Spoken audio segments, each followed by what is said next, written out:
So, there's actually been a new AI proposal from AI Policy US, and this has gotten the attention of many individuals. Now, in this video, I'm going to be breaking down the 10 most insane things I've looked at for this AI policy. And yes, this should excite some of you who are Accelerate, because I guess this is something that you're vehemently against. Now, I would say that this policy is too crazy, but it is already out there, and you guys are all going to see exactly why many people are saying that it might slam the Overton window shut, and it's the most authoritarian, and why it's probably the most authoritarian piece of tech legislation I've read in my policy career, and I've read some doozies. So I think this should be interesting, and the reason I'm actually bringing this up is because if you watched yesterday's video, there was actually a lot of discussion around AI policy, and I think that debate, as these systems get more and more powerful, this isn't just about LLMs, but as we reach the summit of AGI, or increasingly get closer to that summit, I think we're going to start to see this policy debate ramp up, because these capabilities and what these systems are going to be capable of doing in a few months' time, we're going to look back and think, wow, I had no idea. So let's take a look at some of the most important things, and let's take a look at what we're looking at here. So one of the quick things I just wanted to gloss over quickly is that a major security risk is defined as including any of the existential risks of global catastrophic risks from the 2023 NDAA, any serious threat to existential infrastructure, national security, or public safety, and risks that AI systems will establish self-replicating autonomous agents or otherwise permanently, remember, permanently escape from human control. So these are risks that are pretty existential, that could harm everyone on the planet. That's just a definition. Now, something I actually wanted to show you all, and this is why I've previously stated that, if you're building these kinds of policies and legislations and you're trying to propose certain bills to Congress so that they can shape the landscape and the narrative and exactly how AI is regulated, I think you also need to take into account how certain things actually work. So essentially, one of the things that they talk about is they talk about here, okay, they have 4 tiers,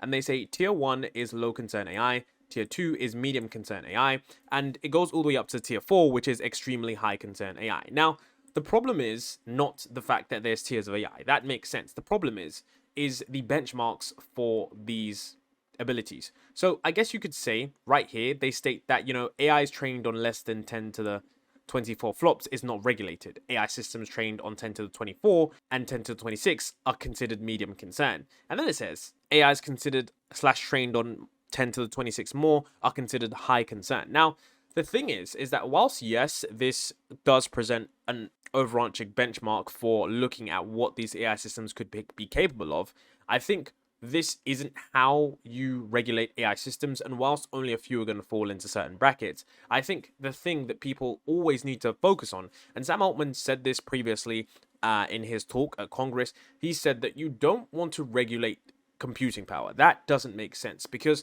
the problem is that compute doesn't equal abilities, okay? And I'm going to put this in layman's terms so that you can easily understand. It's like stating, right, that if your computer has more than 8 gigs of RAM, it's medium concern. If it has more than 16 gigs of RAM, it's high concern. If it has more than 32 gigs of RAM, we are going to shut it down. It's like, whilst yes, the more compute you have, the generally better system you do get, that's not how it's going to work entirely in the future.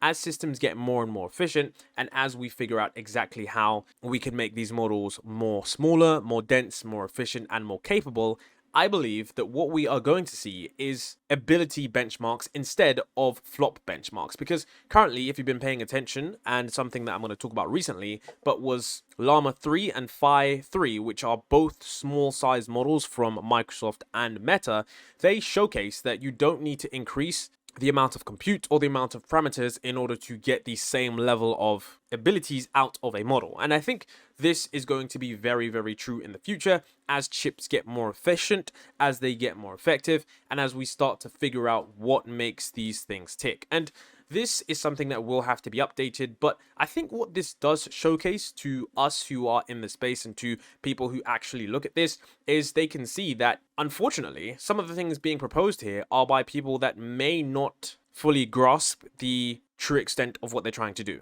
because like I said, whilst yes, looking at the flops does make sense, I think it's always more important to look at what a system is capable of doing rather than just how much compute it was trained on. The next thing we have here is that, so then they talk about stopping early AI training. So they actually talk about pre-registration for medium concern AI. Remember in the previous one, we spoke about the actual benchmarks where you need to actually look at where a system is in terms of its, abilities, in terms of the flops, which they thought was useful. So they said that, if you're training a medium concern AI, then once a month at or the conclusion of each training run, whichever comes first, you have to run some automatic performance benchmark test and log the results on a government website.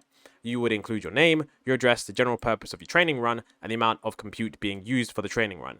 And it says that if your medium risk AI scores an average of more than 80% on the performance benchmarks, which would be unexpectedly high, given the 10 to the 26 flop cutoff for medium risk AI, then you have to stop training, begin treating the AI as high concern, and apply for a permit to treat/train a high concern AI. Now, I think once again, this doesn't make sense because number one, what people are going to do is they are probably going to underreport their AI systems, and here we have surprisingly high performance. If your medium risk AI scores an average or more than 80% of the performance benchmarks, which would be unexpectedly high considering the flop cutoff for medium risk, then you'd have to stop training, begin treating the AI as high concern, and apply for a permit to go train a high concern AI. So once again, the reason why I state that this is probably not that effective is because if you have to, stop training an AI system, this is going to be something that, it's going to be like, whilst this isn't legislation and this is just a proposal, I think this is, something that,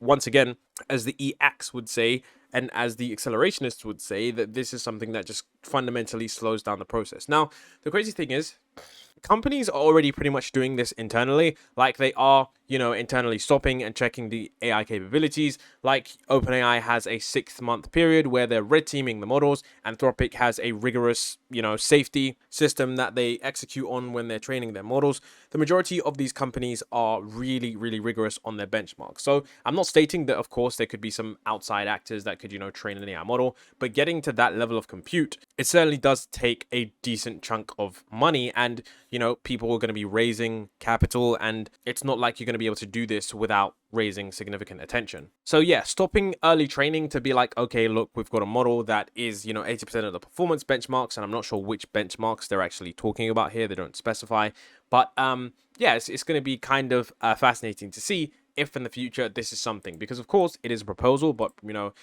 proposals, of course, they get formulated in many different ways, but I'm guessing that, the United States does want to win this race, so things like this are probably not going to be there. Now, of course, in addition, since we're actually talking about AI, one of the things that they do talk about. So, in addition, since we are talking about artificial intelligence, this isn't just about AGI. What they actually do talk about, and I do have to give credit for this proposal for this, is that they say a fifth type of form, the fast track and exemption form, gets AI developers who aren't posing any major security risks from under the bill's authority. The administration is ordered to design a 2-page form that will let AI tools like self-driving cars, fraud detection systems, and recommender engines carry on with their work, even if they technically qualify as frontier AI. And AI systems that qualify for the fast track exemption don't have to participate in the rubrics or judging described in the rest of this section.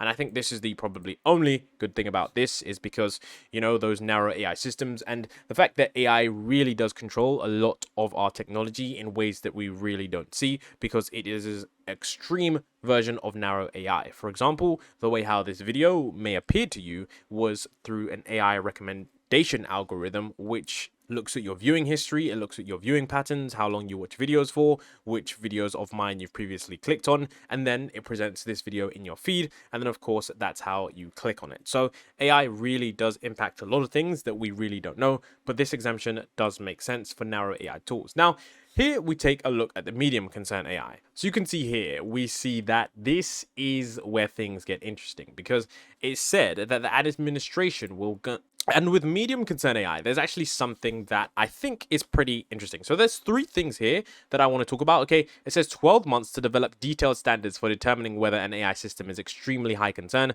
based on the system's ability to assist with the development of WMDs, autonomously spread to new servers, destabilize the global balance of power, or otherwise pose catastrophic risks. And I think that's going to be pretty hard, because the companies that are working on super alignment, they're trying to do it in 4 years. And I'm not saying that they're going to be solving super alignment at the White House. The point I'm trying to say here is that, the standards for determining whether or not an AI system is extremely high concern, I think it's going to be pretty difficult, because how do we know if an AI system is planning something for 12 months or 18 months or, on a longer time frame? I mean, Anthropic did release their paper where they actually spoke about how LLMs could be, grown and deployed in order to achieve some long-term goal when they were essentially deployed in the wild. So I think that's going to be also interesting to see how that, does work, because there were essentially testing, and what they did was they had the model and they essentially tested the model in the safety area, and in the safety area, it passed. So this is what I'm saying. Like,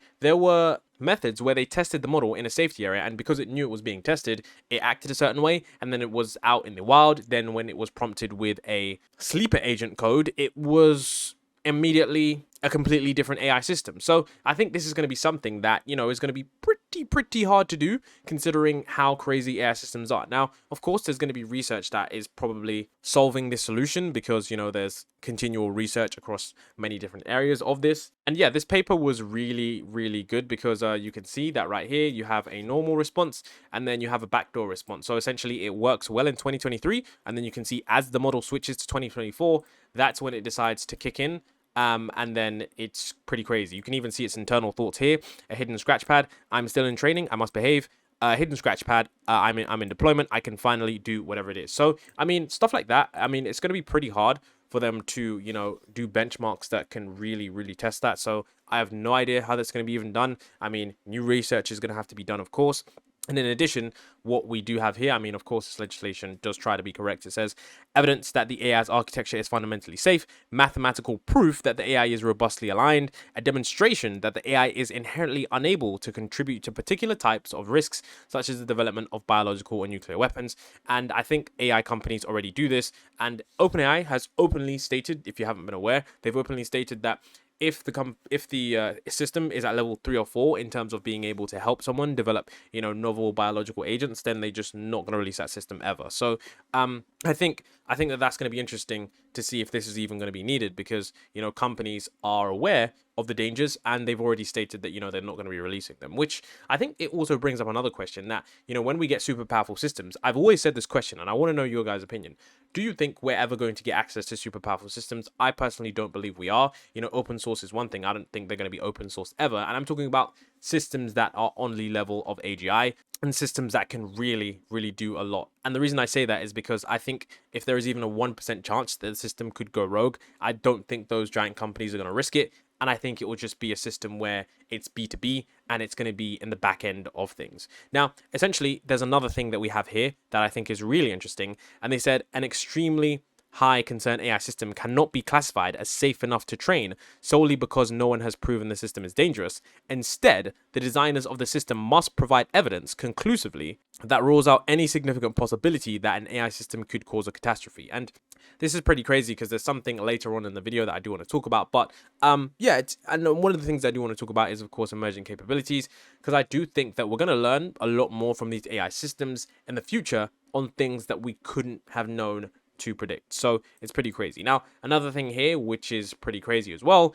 is that they say a permit will typically be approved, if at all, within 90 days of when it's submitted. So that's 3 months to get approved to, have your model out there, which is pretty crazy, which is pretty slow as well, because we know that literally 3 months in AI, so much happens. So it's pretty insane if this thing is actually passed. So I'm wondering how on earth this is going to be implemented. And of course, like I said, it's just a proposal. It's not something that is finite and concrete. It's not something that is finalized in concrete, but I think it's something that, we should be paying attention to. Then, of course, we have hardware monitoring. And this is where we step into a new era, because I think this probably might happen. And it's basically, it says the bill includes a requirement for anyone who buys, sells, destroys, transports, or otherwise transfers any high-performance hardware to report the transaction using a website that the administration will set up. And the new owner has to report the transactions within 10 days or within 24 hours when they first use the high performance chips,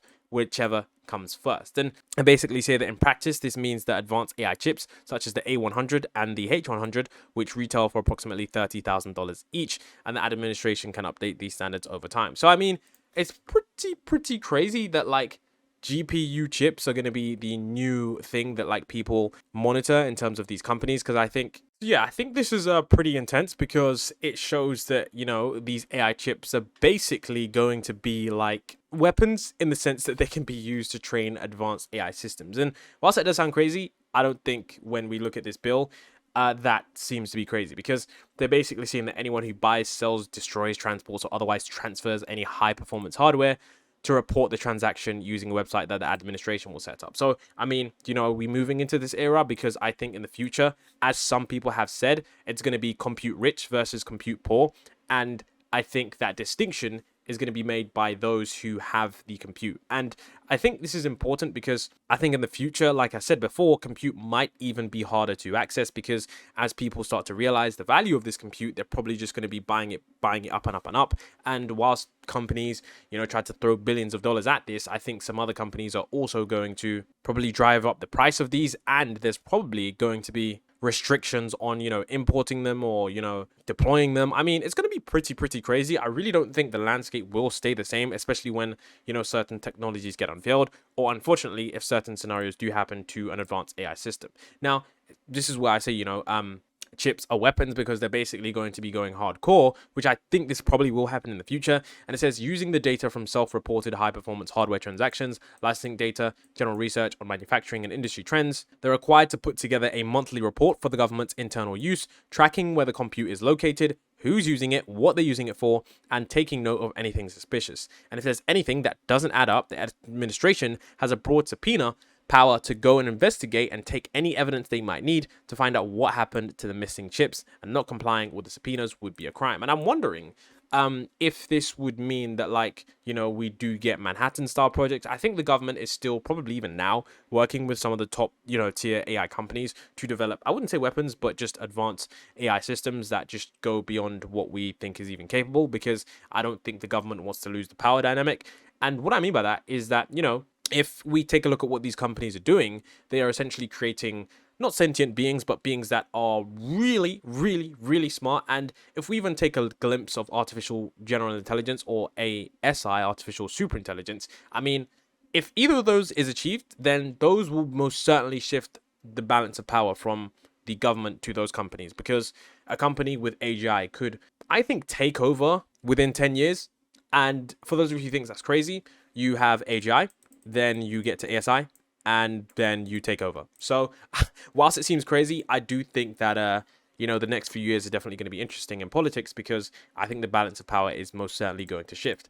Now, there was also something here, and this is point 8, okay? This is where they say the foreseeability of harm, and this is why I say there's some insane things about this. So basically, this is the point where they said the fact that the specific way that an AI became unreliable was a surprise to its developers is not a valid defense. Such developers are still liable because they knew, or should have known, that a frontier AI poses a wide variety of severe risks, some of which may not be detectable in advance. So basically, they're saying that if your AI system has an emergent capability, and if you weren't able to see it, and if you could not have known it was there, you're still going to be screwed, and you're still going to be liable, because you should have known that a frontier AI system can present some severe risks. And I kind of get this, because it's like, you know, who are you going to put the blame on? But I think this is where we go into those gray areas where, you know, emergent capabilities are just that. They are emergent. So how are you supposed to test for something that you don't even know exists? It's quite hard to conceptualize how difficult that is.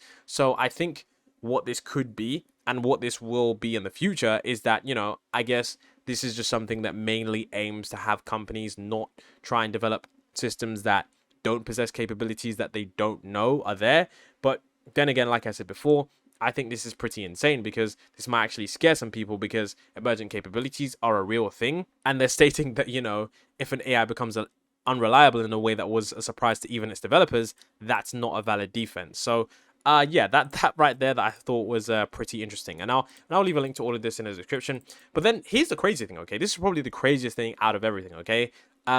Okay, so right here, it says emergency powers, okay? It says triggering an emergency. If the president finds that frontier AI is posing a major security risks, or the administrator finds that AI is posing a clear and imminent major security risks, then either of them can declare a state of emergency, which immediately activates a suite of emergency powers. And it says the administrator can suspend a frontier AI permit, issue restraining orders, encrypt model weights, require people to take additional safety precautions, and generally impose a moratorium on further AI research and development. And these powers last for 60 days or longer if confirmed by the president, which is pretty insane, okay? And it says here the president has all of the powers of the administrator, plus they can also destroy AI hardware, delete the model weights, permanently cancel permits, and physically seize AI laboratories with guards to directly prevent companies from accessing their own labs. These powers last for 1 year or longer if confirmed by Congress. Now, do you think this is going to come? Me personally, I think that this might happen if there is a blunder from one of the top AI companies. And what I mean by that, I mean, if there is a company like Anthropic, Google, or OpenAI that unfortunately have a huge blunder, like let's say it's catastrophic, there are lives at stake and maybe even lives lost due to an AI that has gone rogue and caused millions of dollars of damage, I think that this is something that might even happen. And this actually brings me to the question, like, is this going to be the future? Because we did have something that was quite similar to this. Because if you remember with QStar, and if you don't know what QStar was, it was something that was secretly being developed at OpenAI, but apparently it developed a major security risk, okay? And this is something that was spoken about when people and researchers were talking about the QStar and OpenAI, because they tried to whistleblow and they were saying that it posed clear and innocent security risks, which means that could this, you know, if this was legal and this was like in the law right now, I mean, what would have happened to OpenAI? Would we have seen OpenAI destroyed? Would we have seen guards preventing OpenAI from accessing their own labs? I mean, it's pretty crazy. And take a look at point number 10, because point number 10 is pretty insane. And this is where we have whistleblower protection. It says anyone who speaks out against, reports, or refuses to participate in any practice forbidden by the AI Act can qualify as a whistleblower. And it says even if a whistleblower is wrong, they're still protected. It says, you know, a whistleblower is still protected even if they're wrong about whether a practice was forbidden by the AI Act, as long as they had reasonable good faith belief that the AI Act was being violated. So this is why I think this is so interesting, because it actually touches up upon QStar, and these people, you know, had gone to the board. But what if this is legislation in the future, and then they go to the US government, or they go to this, you know, organization, and immediately OpenAI gets shut down. There are guards standing around it. You know, the model weights are deleted. I mean, it's going to be pretty interesting in the future once things get super incredible. And I personally think, okay, this is my view, is that I think when we have models that are really truly advanced, I don't think they even get released to the public nor announced. I just think they're used for things on the back end, and we're all just surprised by the things that OpenAI is constantly pumping out in terms of how they're making their company grow. And that's genuinely what I believe, because I believe that once we start to get to those levels where AI systems are really advanced, I mean, if they're advanced, they're probably going to be able to develop a security risk. And at that stage, I'm sure OpenAI doesn't want to get shut down, so they're probably not going to even risk that at all. So, I mean, this would be kind of interesting. We covered whistleblowers, we covered deleting the model weights from the president, emergent capabilities not being something that you can be protected by, you know, chips becoming essentially weapons, tracking all of the hardware, you know, 90 days to approve a model. Then, of course, the medium concern AI, where essentially you need to definitively prove that your AI system is safe. Of course, the fast track exemption for narrow AI systems, and of course, stopping early training if you realize your AI system is too advanced. And of course, I'm talking about flops not equaling ability. So let me know what you actually thought about this. Do you think that this is something to be worked about? Of course, this is just a proposal, but I do think that it goes to show how the landscape is changing in terms of AI abilities and what could be for the future of AI.